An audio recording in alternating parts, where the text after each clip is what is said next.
Assalamualaikum warahmatullahi wabarakatuh. Kami dari kelompok 4 akan membahas mengenai aspek organisasi. Pertama-tama, apa itu organisasi? Kata organisasi berasal dari istilah Yunani organon dan istilah Latin organum yang berarti alat, bagian, anggota, atau badan.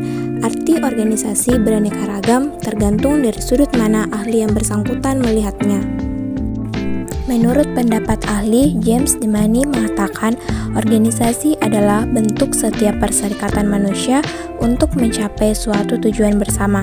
Sedangkan Chester Bernard memberi pengertian organisasi sebagai suatu sistem dari atau lebih. Dapat disimpulkan, organisasi adalah sekumpulan dari beberapa orang yang melakukan kegiatan tertentu untuk mencapai tujuan bersama. Berikut ciri-ciri organisasi. Pertama, adanya sekelompok orang. Organisasi harus terdiri dari 2 orang atau lebih manusia yang sadar dalam membentuk organisasi. Kedua, antar hubungan terjadi dalam suatu kerjasama yang harmonis. Tiap anggota organisasi harus bekerjasama dan berkoordinasi. Ketiga, kerjasama didasarkan atas hak, kewajiban, dan tanggung jawab masing-masing orang untuk mencapai suatu tujuan bersama. Keempat, memiliki aturan. Organisasi formal harus memiliki aturan atau batas-batas tertentu yang harus dipatuhi dan diterapkan pada tiap anggota organisasi. Dan yang terakhir adalah memiliki pembagian tugas. Organisasi harus memiliki pembagian tugas pada tiap anggota agar bekerja satu sama lain dengan efektif dan efisien sesuai kemampuan yang dimiliki. Adapun prinsip-prinsip dari organisasi.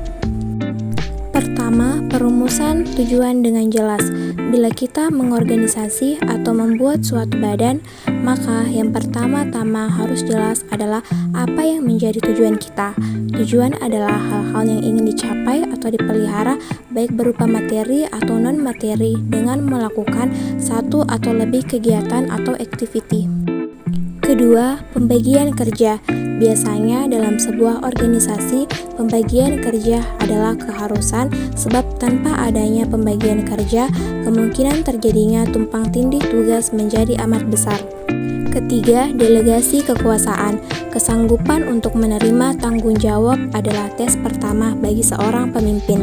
Tetapi keberanian mendelegasikan kekuasaan pada bawahan merupakan tanda nyata seorang pemimpin yang sukses. Keempat, rentangan kekuasaan.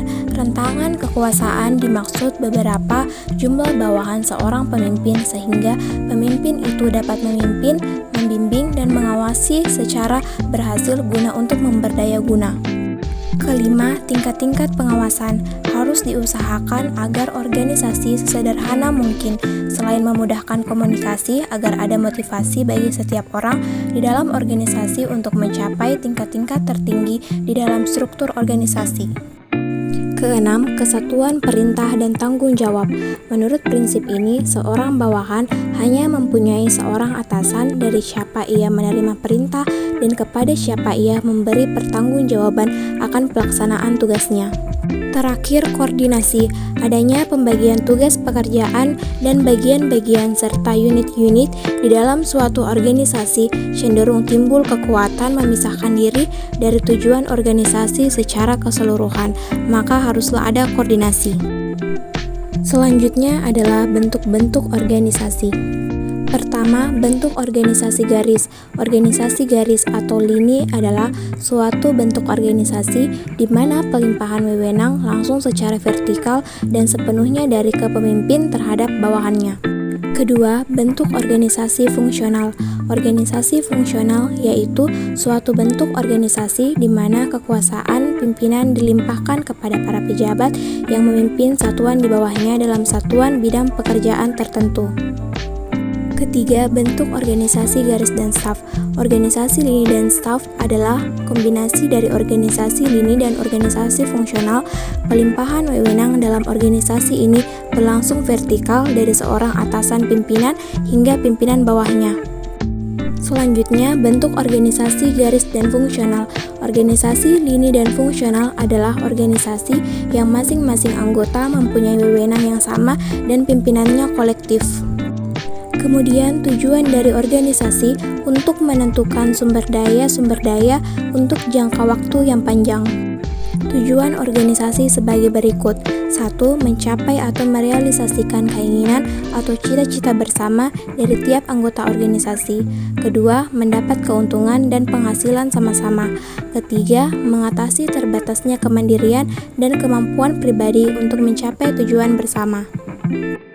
Selanjutnya, jenis organisasi terbagi atas dua. Pertama, organisasi formal adalah suatu sistem kerjasama yang dilakukan dua orang atau lebih dan dikoordinasikan dengan sadar untuk mencapai tujuan. Adapun contoh organisasi formal adalah sekolah dan perusahaan. Terakhir, organisasi informal adalah kumpulan hubungan antar perorangan tanpa tujuan bersama, meskipun pada akhirnya hubungan-hubungan yang tak disadari itu untuk tujuan bersama. Adapun contoh dari organisasi informal adalah keluarga dan Ikatan Pelajar Muhammadiyah. Sekian video pembelajaran kami mengenai materi aspek organisasi. Terdapat beberapa poin penting yang telah dibahas mengenai aspek organisasi. Sekian, wassalamualaikum warahmatullahi wabarakatuh. Terima kasih.